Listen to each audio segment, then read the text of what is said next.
Então, de alguma forma, né, o transmissor aí tem que produzir esse sinal em corrente alternada, né, então tem que ser fundamental, né, e tem que estar numa frequência alta de radiofrequência, de modo que ele tenha aí, né, como ir e voltar sobre o plano da antena, né.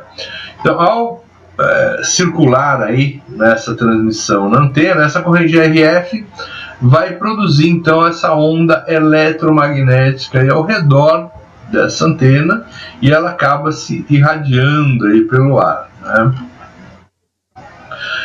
Do outro lado, né, quando essa onda eletromagnética atinge a antena de recepção, né, ela vai induzir uma corrente que é muito pequena, né, que é muito pequena. Por quê? Porque a potência inicial ela foi irradiada para vários lados e ela se perde então por conta da área em que ela tem que cobrir, né? E ele vai então na antena receptor induzir uma corrente elétrica, né, que vai acompanhar, obviamente, o movimento da onda, né? Só que o que acontece? Ela é muito mais fraca aí do que da antena transmissora, né? E ela tem que ser no receptor, né? Ela vai ter que ser de alguma forma aí amplificada aí para que a gente tenha a capacidade, né, de recuperar o sinal que foi transmitido, né? Basicamente, a gente pensa aí na antena como sendo um circuito RLC ressonante série, né? Então eu tenho ele, né, dessa forma aqui. Eu tenho meu gerador, né, e aí um circuito RLC série, né, e para que essa antena, né, funcione bem, eu tenho que trabalhar aqui na frequência de ressonância. Então aquela frequência de RF ali, né, ela tem que ser uma frequência tal que case, né, na frequência de ressonância da antena, justamente para que ele tenha aí uma execução, né, daquele sinal de forma correta. Então vamos lá, ó. Vou voltar um pouquinho aqui. Então aqui, olha só, eu tenho esse campo elétrico que ele começa aqui no mais e chega no menos, né? Então outro aqui chega no mais, sai do mais e chega no menos. Aí, como isso está oscilando, né, as minhas cargas elétricas elas estão indo para cima e para baixo. No momento que esta carga positiva que está aqui e essa carga negativa que está aqui, elas se aproximam no centro da antena, eles vão basicamente se colidir, né, essas cargas positivas e negativas, e vão então fazer com que o meu campo aí ele se encontre, feche e seja então irradiado no momento em que eles se encontram um com o outro, né? Então a irradiação é feita justamente nesse ponto aí. E obviamente para que essas ondas, né, para que essas ondas sejam feitas perfeitamente aí neste ponto central, eu tenho que ter um comprimento aqui, né, eu tenho que ter um comprimento da antena que teria que ter relação com a frequência da onda, né? Então eu teria que ter relação com a frequência da onda. Se ela não tiver, o ponto não vai ser ali no meio, né? Então, e essa relação é justamente a frequência de ressonância aí da minha antena.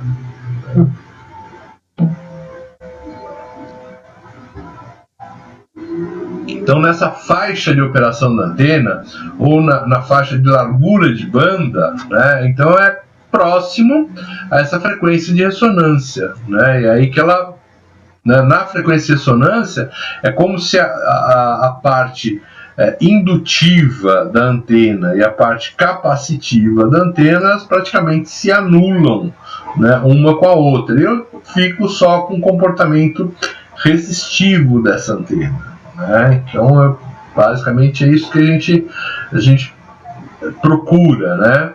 Então, o que eu tenho aí?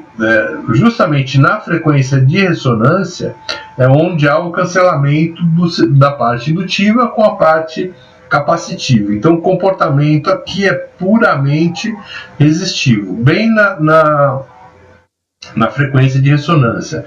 Essa é a frequência ideal para transmissão, né? Então, uma antena bem ajustada, ela está justamente trabalhando aí com esse ajuste aí em cima de F0. E, né, para frequências maiores que a de F0, né, eu tenho um sistema aí mais para o indutivo. Mais para o indutivo. Então eu tenho um comportamento indutivo dela. E se a frequência for menor que F0, então aqui é menor, né? Vamos colocar um. Cadê? Então aqui, ó. Então se a frequência for menor que F0, menor que F0, então eu tenho um comportamento aí que é um comportamento capacitivo, né, do meu sistema. Tá? E eu tenho, né, ali até a faixa aí de 3 dB, né? Então o meu ganho vai caindo aí,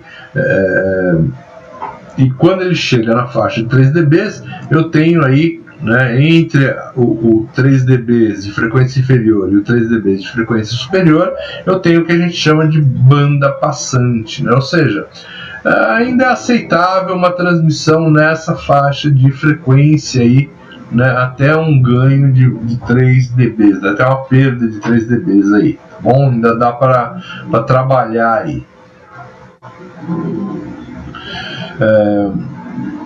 Então, se eu pensar, né, eletricamente, né, a minha antena ela vai ser também uma impedância. E eu, né, como eu comentei com vocês, eu preciso que essa impedância esteja colocada na minha linha de transmissão, porque senão, se ela não for colocada, eu acabo queimando o meu rádio aí por conta, né, de ondas, né, refletidas aí, tá bom?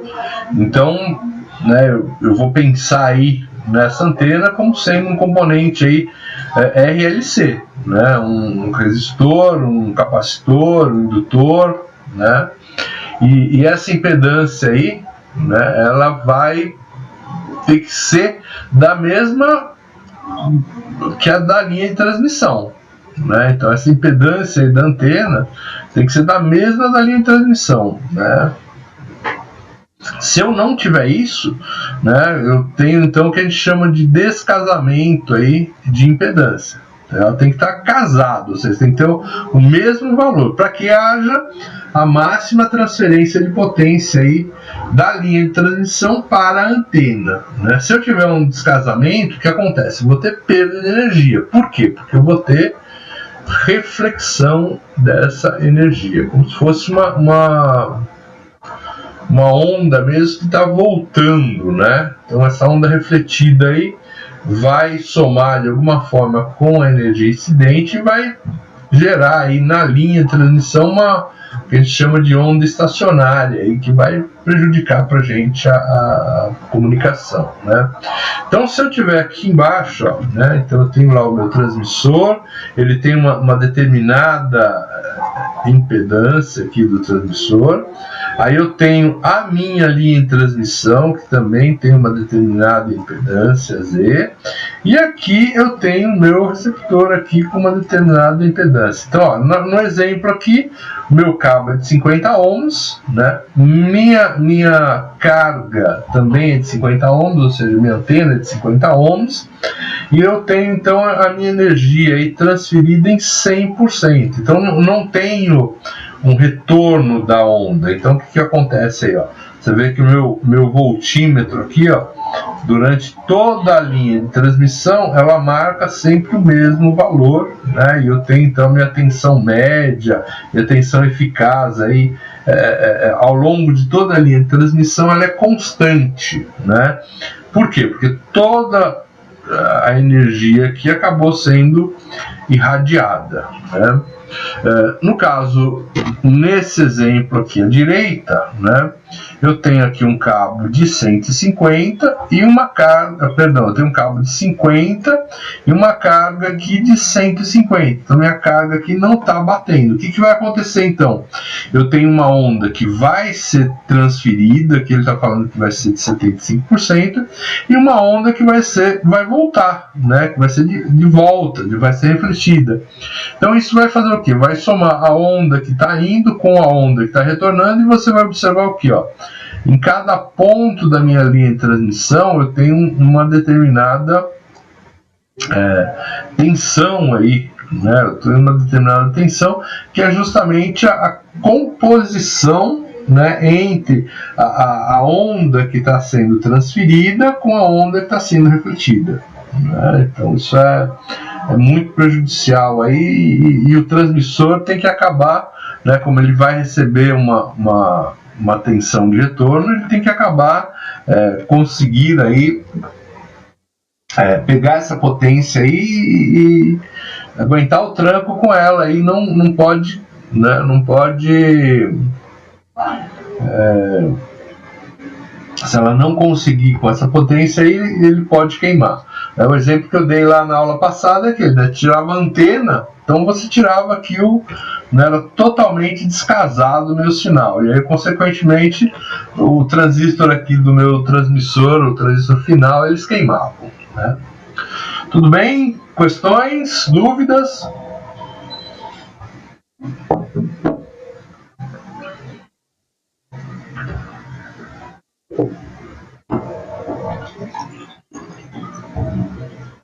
Tá indo. Tranquilo então? Beleza? Vamos lá.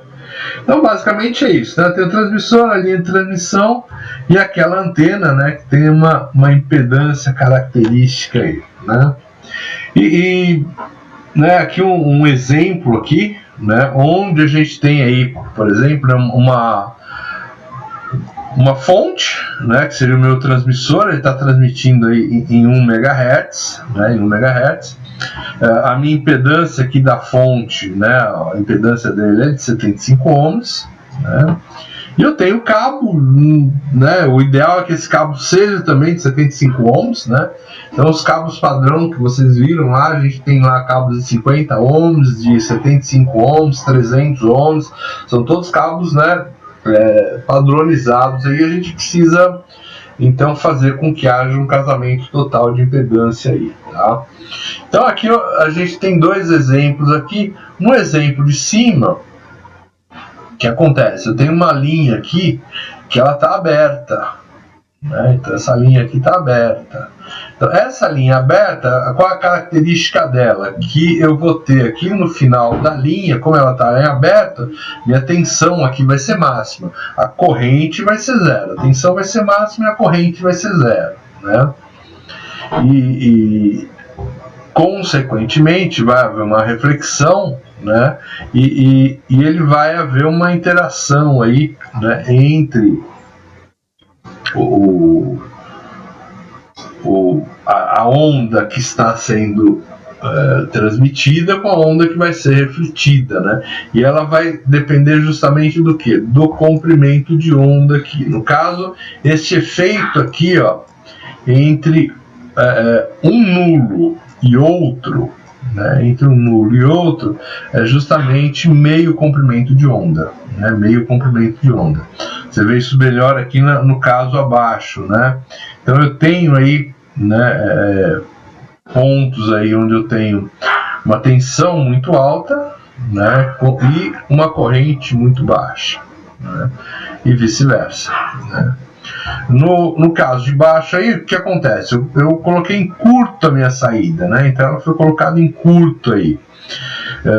O que ocorre aí então? Quando a gente tem esse curto-circuito, eu tenho a minha corrente máxima, né, e a minha tensão aí, no caso, meu campo elétrico seria zerado, né? Então eu tenho o mesmo efeito de retorno, né? Você vê que em relação à onda de cima, né, há um deslocamento aí de 1/4 de comprimento de onda, né? Você vê que é bem um comprimento de onda, que ele tem aqui embaixo, você vê bem uma senoide completa aqui, ó, né? Então dá um comprimento de onda completinho. E você vê que o efeito de nó, desse ponto de mínima, que a gente chama de nó, né? É justamente o comprimento de onda sobre 2, né? Então eu tenho um vale ou um nó aqui, né? Esses vales, esses nós, dependendo aí da intensidade, eles podem até danificar a sua linha de transmissão naqueles pontos específicos. Então, por exemplo, nesse ponto aqui que tem tensão alta, ele acaba corrompendo o dielétrico aqui nesse exato ponto, né? É bem interessante. E aí, correndo a linha na mesma lambda sobre 2, ele tem outro problema ali, que é o mesmo rompimento do dielétrico, né? Então isso vai acontecer de lambda sobre 2 a lambda sobre 2, e por quê? Justamente por conta desse efeito aí de reflexão.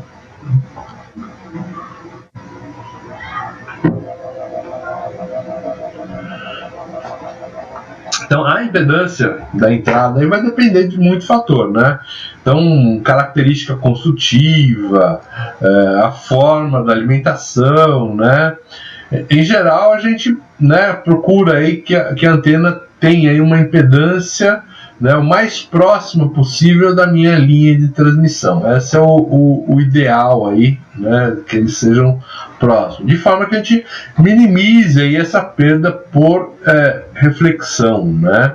Então essa impedância aí, normalmente ela tem uma parte real e uma parte imaginária, né? Então a gente tinha isso mais antigamente, a gente tinha lá a nossa antena de TV. Então a nossa antena de TV, ela basicamente aí, ela tinha uma impedância por volta de 300 ohms, né? Por volta de 300 ohms. E a gente tinha na nossa TV, já está lá a nossa TV, ele também tinha lá uma saída aqui, ó, né, que era uma saída de 300 ohms. Isso as TVs bem antigas, né? E aí o que a gente fazia para ligar elas? Tinha lá uma fitinha, aquela fitinha paralela, né? E essa fitinha paralela também tinha uma impedância de 300 ohms. Né? Também tinha uma impedância de 300 ohms. Então estava tudo casado aí, né? Tava tudo casado, bonitinho, né? Agora, o que acontece, né? O que a gente viu aí? Que essa fita de 300 ohms era uma fita muito ruim do ponto de vista ruído, do ponto de vista de transmissão mesmo. Ela tem uma perda alta, né? Então o ideal é que a gente usasse aqui no meio, né, os cabinhos coaxiais aí, né? Os cabinhos coaxiais. E aí os cabinhos coaxiais para TV, eles têm aí uma impedância de 75 ohms, né? Então o que acontece? Eu tenho lá o meu dipolo, né? Tem lá 300 ohms, né? 300 ohms de saída, e aqui eu colocava então, né, um transformadorzinho, casador de impedância, que a gente chamava de balloon, né, a gente chamava de balloon. Então um balloon de 75 para 300, né? No caso da TV também, né, quando a gente colocava a TV, se a TV era aquela velha que tinha lá os 300 ohms aí na saída dela, né, eu tinha que colocar outro balão aqui, né, justamente para casar, né? Então eu tinha aqui um novo balão aqui, para fazer o casamento de impedância. E era interessante que nessas TVs a impedância interna dele era de 75, né? E ele tinha um balão interno para mandar para 300, né? Então você pegava o sinal que estava em 75 ohms de impedância, tinha um balão interno para mandar para 300, porque normalmente as linhas eram de 300, mais antigas, né? Aí você tocava um outro balão para casar com 75, passava o coaxial seu de 75 e lá em cima na antena você punha outro balão para casar de 75 para 300, né? Aí hoje ficou mais fácil, porque as nossas TVs já tem essa saída de 75 sem o balão, né? Sem o balão, o cabo já é de 75 e as antenas que você compra sempre tem já o balão incluído aí de 75 e 300, né? Então você pode ligar no 300 ou pode ligar no 75, né? Então as mais novas aí ficaram mais fáceis de trabalhar, né? E com menos perda, né? Com menos perda. Vocês já tinham ouvido falar desse tal de balão?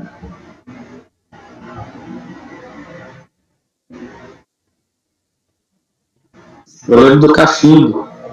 O cachimbinho, né? É verdade. É verdade. Tinha o cachimbinho. Então, eu usei muito isso aí porque, né, eu sou mais antigo que vocês, mais velhinho, né? Você usa CFTV, né? E CFTV deve ter realmente bastante isso aí, viu? É verdade. Então a gente tem esse cara aí e eu usei bastante porque as nossas TVs mais antigas tinham essa característica, né? A antena também. Então era bem chatinho aí o negócio, né? Mas olha que desse cabo de 300 para 75 dá uma melhorada boa, viu, na imagem. Dá uma melhorada boa, viu? Valia a pena fazer o investimento. Vamos lá. O restante era bombril. Oi? Não. O meio termo aqui era você pegar e já jogar um bombrilzão aqui na sua TV, né? Jogar um bombrilzão aqui, um abraço e também já em 72 eu tinha 7, 6 anos, né? Então era só TV preto e branco, né? Mas tinha o pessoal que colocava aqui uns plásticos coloridos, né? Em cima era vermelho, no meio era azul, embaixo era verde, para dizer que a TV era colorida, né?